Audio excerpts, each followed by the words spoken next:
अस्सलाम वालेकुम। आज हमारा बीकॉम पार्ट 2 कॉस्ट अकाउंटिंग और टॉपिक चल रहा है हमारा मैन्युफैक्चरिंग, उसका लेक्चर नंबर 8 होगा। अब हमारे पास पेपर चल रहे हैं। लास्ट हमने पास पेपर कौन सा किया था? 2017 रेगुलर, उसके अंदर क्वेश्चन नंबर 1 आया हुआ था, सही, जिसके अंदर छोटे छोटे पॉइंट्स और टॉपिक्स, छोटी छोटी कॉस्ट मांगी थी। अब प्रॉपर सवाल आ रहा है, तो निकाल लो 2017 रेगुलर क्वेश्चन नंबर 2, यानी वही सवाल है, उसी के नीचे होगा। ठीक है, सवाल पढ़ रहा हूँ।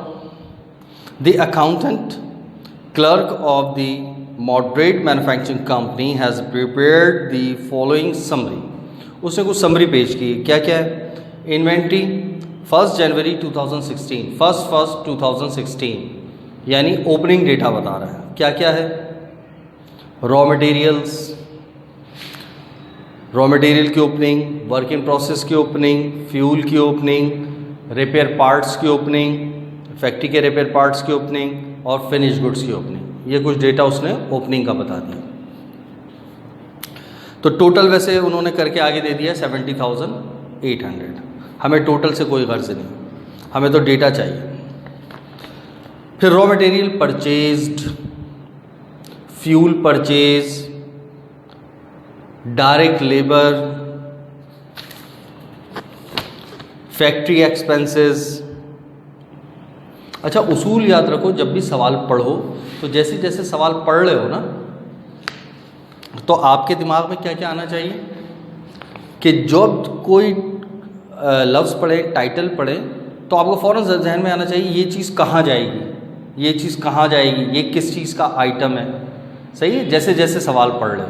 तो जैसे मैंने अभी पढ़ा, क्या क्या, एक तो ओपनिंग्स थी सारी, फिर मटेरियल परचेजेस। जैसे ही लफ्ज़ आया मटेरियल परचेज, तो आपके दिमाग में आ गया, अच्छा जब मटेरियल यूज़ निकालते हैं तो मटेरियल की ओपनिंग ऐड परचेजेस करते हैं। फ्यूल परचेजेस, इसका मतलब फ्यूल की भी पूरी कोई कहानी होगी, उसकी भी ओपनिंग दी हुई है, तो इसका मतलब उसमें भी देखना पड़ेगा कितना यूज़ होगा। जबकि फ्यूल किसका आइटम है? FOH का, फैक्ट्री और ऐड का। लेकिन डेटा दिया हुआ है तो इस यूज़ निकालना पड़ जाएगा। ओपनिंग है तो हो सकता है एंडिंग भी हो, परचेज भी कर रहा है। लेबर में चले जाएगा। फैक्ट्री एक्सपेंस FOH का आइटम है। रिपेयर पार्ट्स परचेज, देखा ओपनिंग में थी, यहाँ परचेज भी है तो एंडिंग में भी होगी, तो इसका मतलब इसका भी यूज़ निकालना है। ये भी क्या चीज़ है? FOH का आइटम है। डेप्रिसिएशन प्लांट्स का, डेप्रिसिएशन प्लांट का FOH का आइटम है। सुपरिटेंडेंस या सुपरविजन या फॉरमैन, उसकी सैलरी वगैरह को कहते हैं सुपरविजन, फैक्ट्री के अंदर जो होता है, ये भी FOH का आइटम है। ट्रांसपोर्टेशन आउट, ये फैक्ट्री का आइटम नहीं है, ये कहाँ का है? ये है आपका ऑपरेटिंग एक्सपेंस का आइटम। जब हम इनकम स्टेटमेंट बनाते हैं, ऑपरेटिंग एक्सपेंस, और वहाँ पर भी एडमिन और सेलिंग के खर्चे होते हैं। ये किसका खर्चा है? सेलिंग का। लेकिन हमें अलग अलग करने की ज़रूरत नहीं है। परचेज डिस्काउंट लॉस्ट, ये देखो आउट ऑफ द बॉक्स बात कह दी। जब इनकम स्टेटमेंट बनाई जाती है तो परचेज डिस्काउंट लॉस्ट कहाँ जाता है? बिलखुसूस वो लोग जिन्होंने इंटर 3 साल से पढ़ते हुए आ रहे हैं, first year, second year, BCom part 1। बाज़ तो हो सकता है नाम ही पहली दफ़ा सुनाओ, लेकिन जो पढ़ते हुए आ रहे हैं उन्होंने भी हो सकता है पहली दफ़ा नाम सुनाओ, क्योंकि हम तो ऐसा पढ़ते हैं ना, जो 5 ईयर में नहीं आता वो हमें आता भी नहीं है। बहरहाल, purchase discount lost, it is not a operating cost, operational item नहीं है, नॉन ऑपरेटिंग आइटम है। तो ये जब हम इनकम स्टेटमेंट बनाते हैं तो कहाँ लिखते हैं? अदर एक्सपेंसेस के अंदर। याद है, जब पूरी इनकम स्टेटमेंट बन जाती है तो उसके अंदर कुछ इनकम होती है, तो ऐड अदर इनकम। तो अगर कोई अदर एक्सपेंस हो तो लेस अदर एक्सपेंस, तो ये अदर एक्सपेंस के अंदर आता है। ठीक है, 12। उसके बाद इनडायरेक्ट फैक्ट्री लेबर, ये FOH का आइटम है। तो देखो, हमने जैसे जैसे सवाल पढ़ते रहे हमारे दिमाग में ये चीज़ें आती रहीं कि ये कहाँ का आइटम है, ये कहाँ का आइटम है, कहाँ का आइटम। जब हम रिक्वायर्ड पढ़ेंगे तो फटाफट हमारे जितने भी वो आइटम्स हैं अपनी अपनी जगह ऑटोमेटिक चले जाएंगे। ठीक है। अच्छा, फिर एंडिंग इन्वेंटरीज दी हुई, वही material, work in process, fuel, repair, factory repair parts और फिनिश गुड्स की एंडिंग भी दी हुई है। अच्छा, ये एडलेस करके इन्होंने 162,300 निकाला। हमें इससे कोई गर्ज नहीं है ऐड लेस कर रहा है नहीं कर रहा है क्या कर रहा है, हमें तो डेटा चाहिए। डेटा हमने पढ़ लिया, दैट्स इट। सवाल रिक्वायर्ड पढ़ते हैं, अब करना क्या है।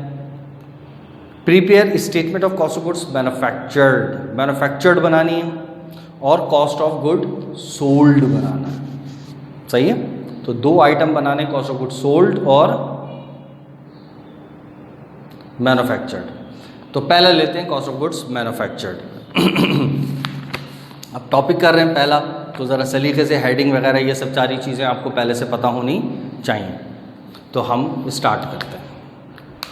अच्छा, उसूल सबसे पहले दिमाग में आ जाए। उसूल में क्या करना है, क्या निकालने जा रहे हैं, मैन्युफैक्चर्ड। तो फ़ौरन उसूल आ जाए, material use, labour assign, effort applied, तीनों को जमा करा, वर्क इन प्रोसेस की ओपनिंग जमा करके एंडिंग माइनस कर दी, मैन्युफैक्चर्ड। ये उसूल है। अब फिर सवाल का डेटा सारा आता जाएगा, यार हमारे पास क्या क्या चीज़ें हैं, ठीक है ना। क्या मटेरियल यूज़ हलवा दिया हुआ है या पूरा निकालना पड़ेगा, ओपनिंग भी दी हुई है, परचेज भी दी हुई है, तो एंडिंग भी दी हुई है, ऐसी है ना। तो ये सारी चीज़ें करनी पड़ेंगी, ठीक है। तो स्टेप बाय स्टेप करते हैं। सबसे पहले हेडिंग आ जाती है। अब हेडिंग के अंदर कंपनी का नाम क्या है, मॉडरेट मैन्युफैक्चरिंग कंपनी। आपने हेडिंग डाली moderate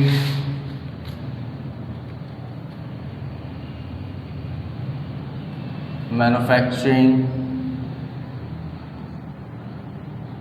company.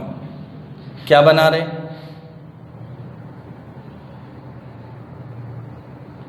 Statement of cost of goods manufactured. क्या बना रहे, कॉस्ट ऑफ गुड्स मैन्युफैक्चर्ड की स्टेटमेंट बना रहे हैं, ठीक है।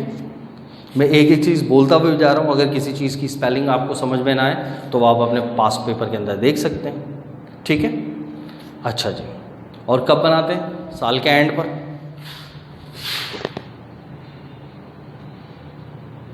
For the year ended December 31st 2016। सही, ये हेडिंग आ गई। अब एक एक चीज़ अब डेटा से उठाते जाते हैं। तो हमें क्या चाहिए था, मैंने क्या बोला, material use, labour assign, effort apply, यहीं से स्टार्ट किया था। तो सबसे पहले क्या है, मटेरियल यूज्ड। क्या सवाल के अंदर मटेरियल यूज निकाल के दिया हुआ, नहीं, बल्कि पूरी डिटेल दी है, ओपनिंग, परचेज, एंडिंग वगैरह। तो हम भी उसी तरीके से मटेरियल यूज निकाल लेते हैं। तो सबसे पहले क्या लूँ, raw material inventory opening.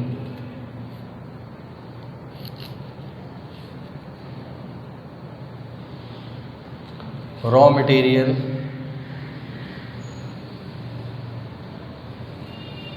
Inventory, raw material की इन्वेंट्री की ओपनिंग ले ली। अब कितनी है, 40,000।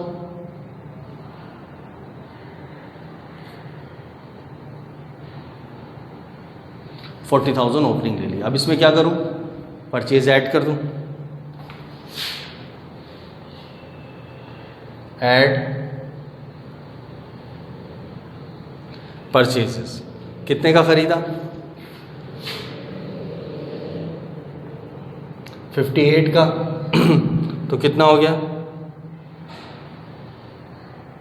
98। ये मेरे पास क्या आ गया, raw material available for use.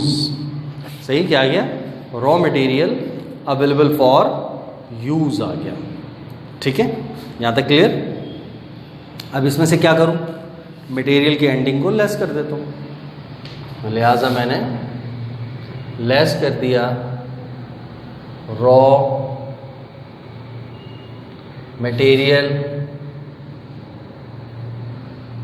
Inventory की एंडिंग मेरे पास कितनी है 36,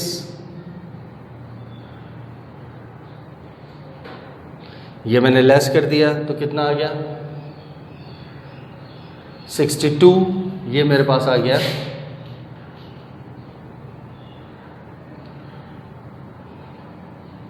रॉ मटेरियल यूज्ड या कंज्यूम्ड। क्या आ गया मेरे पास मटेरियल यूज्ड या कंज्यूम्ड। अब इसमें क्या चाहिए था, मटेरियल की कहानी हो गई, सेकंड क्या था लेबर, वो अब इसमें ऐड करा दें।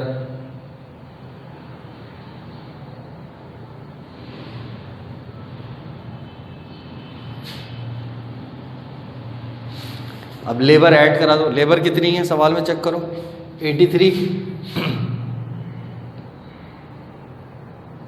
ये इसमें ऐड करा दिया, कितना हो गया 145। मटेरियल और लेबर को अगर जमा करो तो क्या चीज़ आती है प्राइम या डायरेक्ट कॉस्ट। सही, इसमें क्या ऐड करा देते हैं फैक्ट्री और हेड्स। अब फैक्ट्री और हेड्स एक नहीं है बल्कि बहुत सारे लिखे हुए जगह जगह। तो अब हम इन्हें क्या करना है, तमाम के तमाम को सम अप करके यहाँ पर लिस्ट डाउन करना है। अब पहला पढ़ें क्या लिखा हुआ है, जो आसान आसान है, फैक्ट्री एक्सपेंसेस मिला,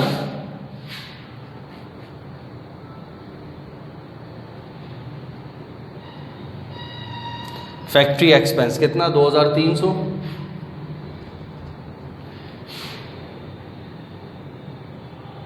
फैक्ट्री एक्सपेंस आ गया 2300। उसके बाद क्या है फ्यूल। अब फ्यूल के अंदर तो कहानी है पूरी डिटेल कि ओपनिंग भी है, एंडिंग भी है, फलाना भी है, ढिमाका भी है, ऐसी है। तो एक काम करते हैं, फ्यूल का हम अमाउंट बाद में पहले कैलकुलेशन करेंगे फिर उसके बाद लिख लेंगे। नेक्स्ट क्या है रिपेयर टू फैक्ट्री,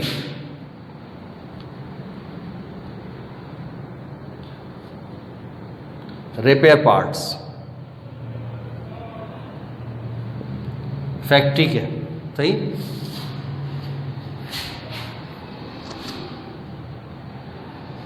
अच्छा इसमें भी कैलकुलेशन है, सही ना, इसकी भी ओपनिंग एंडिंग करके दिए तो इसकी भी कैलकुलेशन पहले कर लेंगे फिर अमाउंट लिख लेंगे। डेप्रिसिएशन प्लांट का, ये भी फैक्ट्री का आइटम है।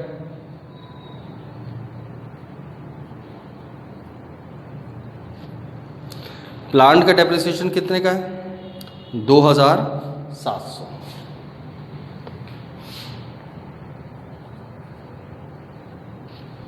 सुपरिटेंडेंस,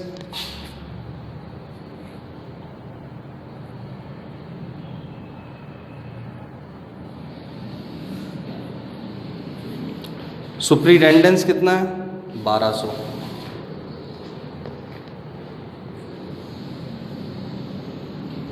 इनडायरेक्ट फैक्ट्री,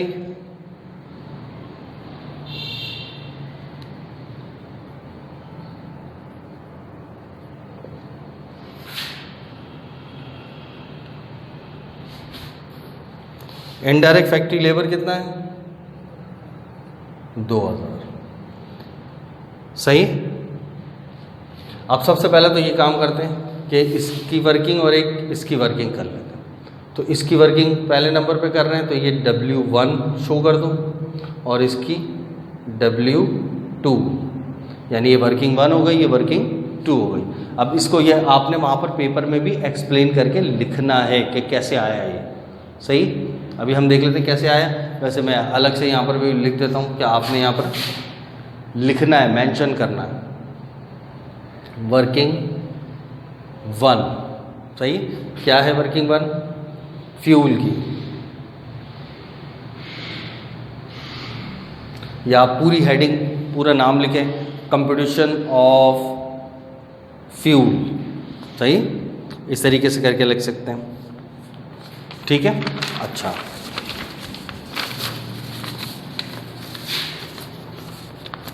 अब फ्यूल की हमारे पास ओपनिंग भी है। ओपनिंग कितनी है फ्यूल की 2000, इसमें ऐड करा देंगे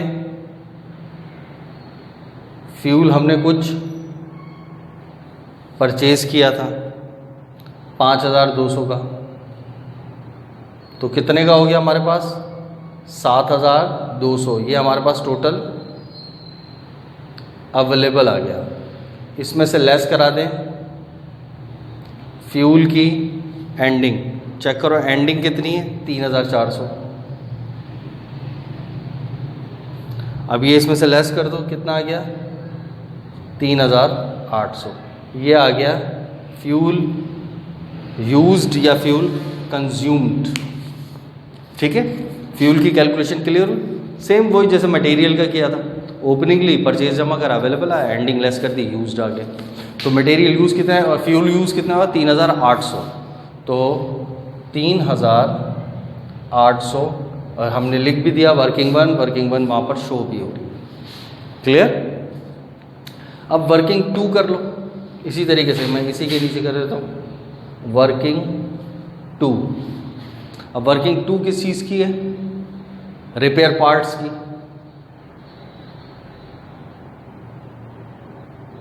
इसमें भी सेम कहानी करेंगे, क्या करेंगे वही opening, add purchases, less ending.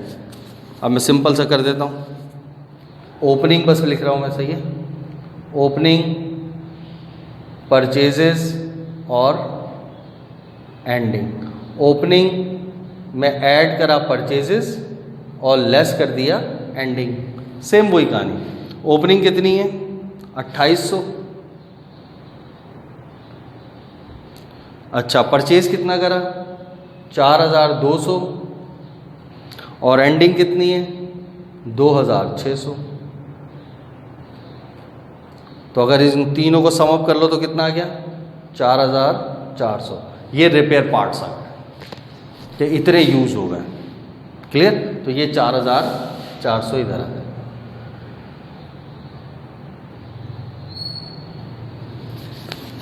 बताओ कोई इशू था इसके अंदर, सिंपल सी कहानी थी, एफओएच के अंदर कैलकुलेशन थी तो वो हमने यहाँ दिखा दी, ऐसे आया। अब इन सबको ज़रा सम अप करो, कितना हुआ 16400।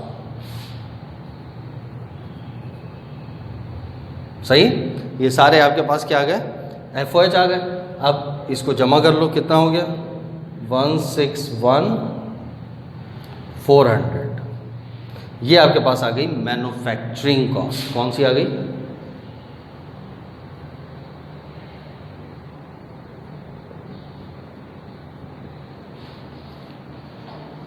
सही, कौन सी कॉस्ट आ गई मैन्युफैक्चरिंग कॉस्ट। वही तीनों बातें आ गई, मटेरियल, लेबर और देखो मटेरियल ये रहा, लेबर ये रहा, एफओएच ये रहा, इन तीनों को हमने जमा करा तो क्या आ गया मैन्युफैक्चरिंग। अब इसमें क्या कराना है, ऐड करना है वर्क इन प्रोसेस की ओपनिंग और लेस करना है वर्क इन प्रोसेस की एंडिंग। अब ओपनिंग चेक करो कितनी है 12000 और एंडिंग कितनी है 15000।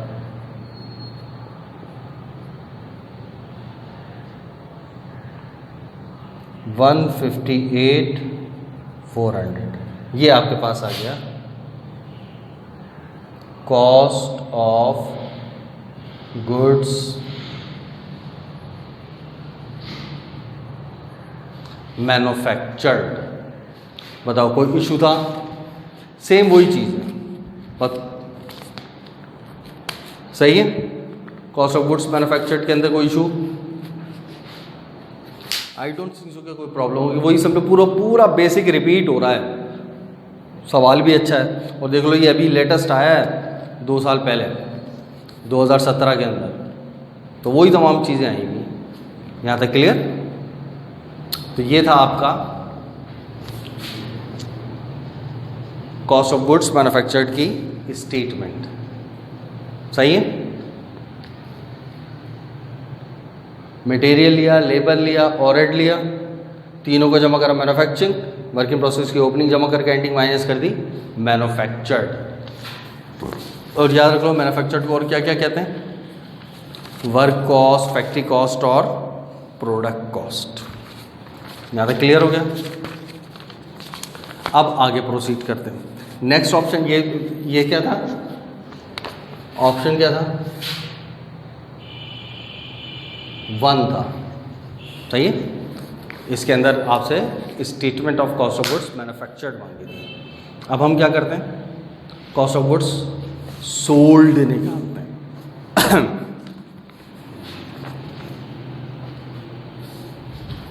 अच्छा, सोल्ड में तो बहुत आसान है, सिंपल सा, क्या है याद है, फिनिश गुड्स की ओपनिंग एड मैन्युफैक्चर्ड अवेलेबल आ गया, और लेस फिनिश गुड्स की एंडिंग, तो क्या चीज़ आ गई आपके पास, कॉस्ट ऑफ गुड्स। तो वो तो मसला ही नहीं है। असल चीज़ होती है मैन्युफैक्चर्ड के अंदर बड़ी कहानियाँ होती हैं, कि बाज़ ऐसी इररिलेवेंट चीज़ें दे देता है कि बंदा कंफ्यूज हो जाता है। जैसे इस सवाल के अंदर क्या दिया, परचेज डिस्काउंट लॉस्ट। अब जिसने कभी ज़िंदगी में लॉस्ट का नाम ही नहीं सुना या उसको पढ़ाया ही नहीं गया कि जब डिस्काउंट होता है तो बाज़ दफ़ा डिस्काउंट लॉस्ट भी होता है, तो उसकी कैलकुलेशन या जर्नल एंट्री क्या पास होती है, एंट्री पास होती है तो वो कहाँ कहाँ जाती हैं चीज़ें। जैसे जब हम परचेज डिस्काउंट होता है तो क्या एंट्री पास होती है, परचेज डिस्काउंट की क्या एंट्री प्रोड्यूस होती है।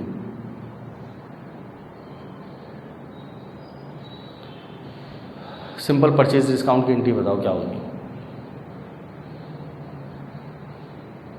भाई। मिसाल के तौर एक मिसाल ले लो, आपने 1000 रुपये का माल परचेज़ किया उधार, तो क्या एंट्री पास करी, purchases debit, accounts payable credit 1000 से, सही। उसने बोला 10 दिन के अंदर अंदर अगर आप पेमेंट कर दोगे तो 100 रुपये डिस्काउंट मिलेगा, और फ़र्ज़ करो आपने डिस्काउंट पेमेंट कर दी जल्दी, तो हम क्या एंट्री पास करते हैं, अकाउंट्स पेबल डेबिट पूरा 1000 से, जबकि कैश क्रेडिट 900 से, और 100 रुपये से परचेज डिस्काउंट क्रेडिट। क्लियर, ये क्या करा हमने, डिस्काउंट को अवेल कर लिया। अच्छा, दूसरी सूरत क्या होती है, हमने with in discount period payment नहीं की, तो अब हमें डिस्काउंट नहीं मिलेगा, पूरे पैसे देने पड़ेंगे, तो क्या एंट्री पास होगी, पहली एंट्री को वही रखो, 1000 रुपये का माल खरीदा, purchase debit, accounts payable credit 1000 से। अब हमने जल्दी पेमेंट नहीं की तो पूरे पैसे देने पड़ेंगे, तो क्या एंट्री पास होगी, अकाउंट्स पेबल डेबिट और कैश क्रेडिट पूरे 1000 से। देखो ये पढ़कर आए हुए हो ना, मज़ा भी आ रहा होगा, हाँ समझ आ रहा है। अब मैं बोलूँ डिस्काउंट लॉस्ट करा है, ये तो जल्दी बाद में पेमेंट करी आपने, आपने डिस्काउंट को लॉस कर दिया आपने, ऐसी है ना, और इसको रिकॉर्ड पे लाओ कि मेरा इतना डिस्काउंट लॉस कर दिया मैंने। अब एंट्री बताओ,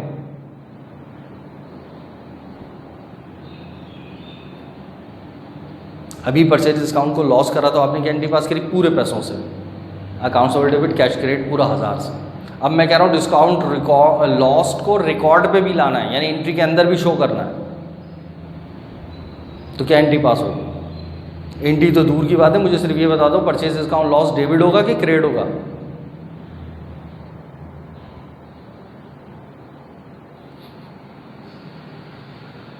पता है, नहीं पता, नहीं पता, चलो इसको मैं बता दूंगा। चलो वैसे मैं नॉर्मली बता देता हूँ, क्योंकि वरना फिर ये एंट्री पूरी समझानी पड़ेगी मुझे। जब भी परचेज डिस्काउंट लॉस्ट रिकॉर्ड पे लाना होता है तो उससे पहले क्या कहानी होती है, उससे पहले हम जब परचेज़ करते हैं तो उस वक्त ही हम एंट्री प्रोड्यूस करते हैं 100 रुपये कम से। यानी एंट्री क्या पास होगी, जब आपने माल ख़रीदा 1000 रुपये का तो आपने पहले ही डिस्काउंट को रिकॉर्ड कर दी, काट के रिकॉर्ड करा, purchase debit accounts payable credit 900 से। ये होता है कहानी इससे पहले। क्लियर, क्या एंट्री पास करी, purchase debit accounts payable credit 900 से, क्या हम जल्दी पेमेंट करेंगे, लेकिन हुआ क्या, जल्दी पेमेंट नहीं की तो अब लॉस्ट हो गया। अब एंट्री पास क्या होगी, अकाउंट्स पेबल डेबिट 900 से, सही है, जबकि कैश क्रेडिट पूरे 1000 से, क्योंकि देने तो 1000 रुपये होंगे। तो अब कहाँ फ़र्क आया, डेबिट में 100 रुपये का, यहाँ आएगा परचेज डिस्काउंट लॉस्ट, समझ आई। और ये आपका होता है नॉन ऑपरेटिंग आइटम, जो कि कहाँ चला जाता है, इनकम स्टेटमेंट जब बनाते हैं तो अदर एक्सपेंस के अंदर जाता है, वहाँ लेस होता है। बात समझ आ गई। बहरहाल तो ये तो एक कॉन्सेप्शनल एंट्री थी जो मैंने क्लियर कर दी, समझा दी, हो सकता है आपका कॉन्सेप्ट बन गया और अगर आपने ना पढ़ी हो तो। Manufactured clear. अब आए कॉस्ट ऑफ गुड्स सोल्ड की तरफ, इसको मिटा दूं।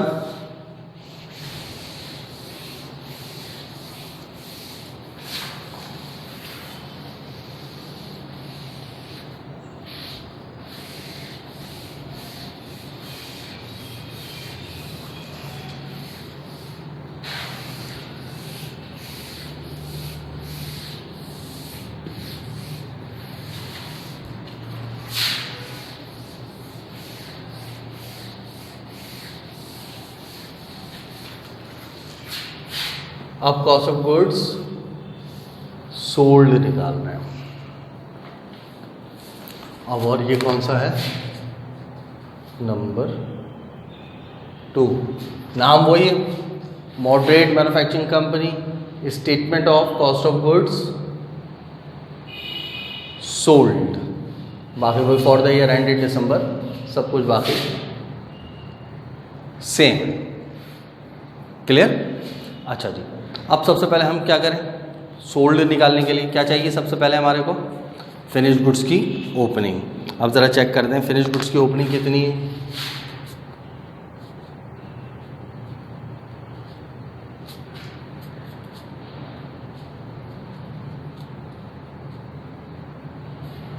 फिनिश गुड्स की ओपनिंग में है हमारे पास 14,000।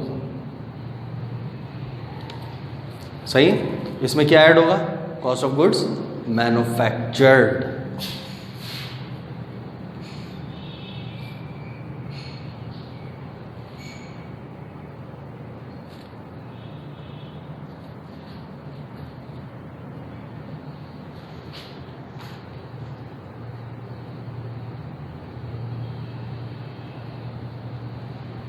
ऐड करा दो।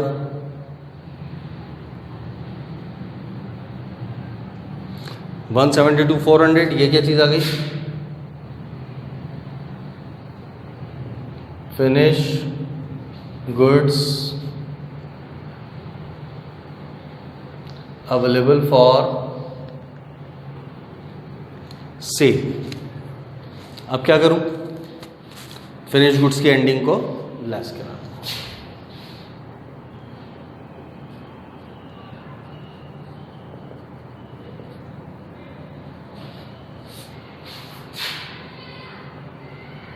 एंडिंग कितनी है, 12। कितना आ गया, 160,400। ये आ गई आपके पास कॉस्ट ऑफ गुड्स सोल्ड।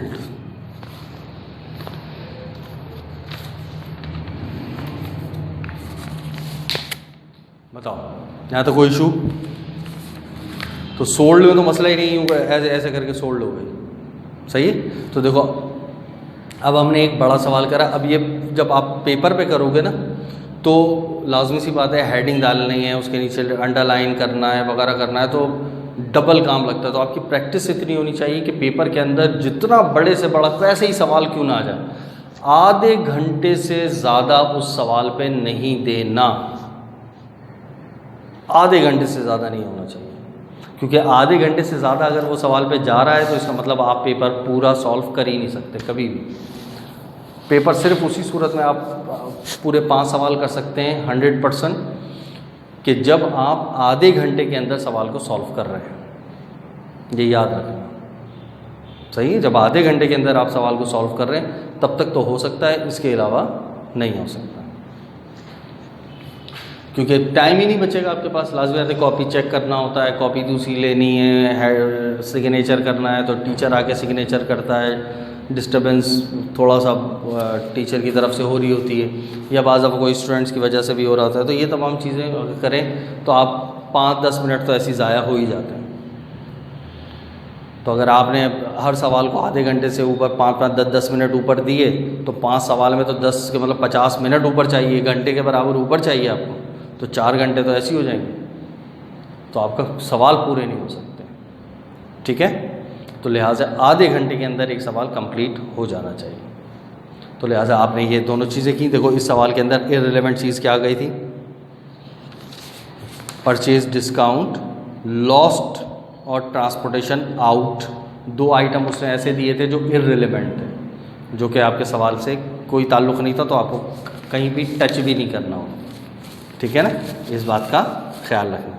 ये हमने कौन से ईयर का सवाल को सॉल्व किया? उसी ईयर का जो लास्ट हमने किया था 2017 रेगुलर। सही है, ये मैं लिख भी दूँ ताकि याद रहे। कौन सा? 2017 रेगुलर, और इसका क्वेश्चन नंबर 2। सही है, 2017 रेगुलर क्वेश्चन नंबर 2। क्लियर? फिर इंशाल्लाह हम नेक्स्ट लेक्चर के अंदर आगे सवालात को प्रोसीड। और कोशिश, देखो अभी मैं बहुत स्लो लेके चल रहा हूँ, एक एक चीज़ को एक्सप्लेन कर रहा हूँ। सही है, अब यही एक लेक्चर में 2-2, 3-3 सवाल जब होंगे तो फिर वो उस वक्त और मज़ा आएगा आपको जब आपकी खुद की प्रैक्टिस भी चल रही होगी। पर जब आपकी प्रैक्टिस ही नहीं है, मैं मेहनत करे जा रहा हूँ अकेला। सही है, तो लिहाजा आपने भी खुद से मेहनत करी। ठीक है, ओके, अल्लाह हाफ़िज़।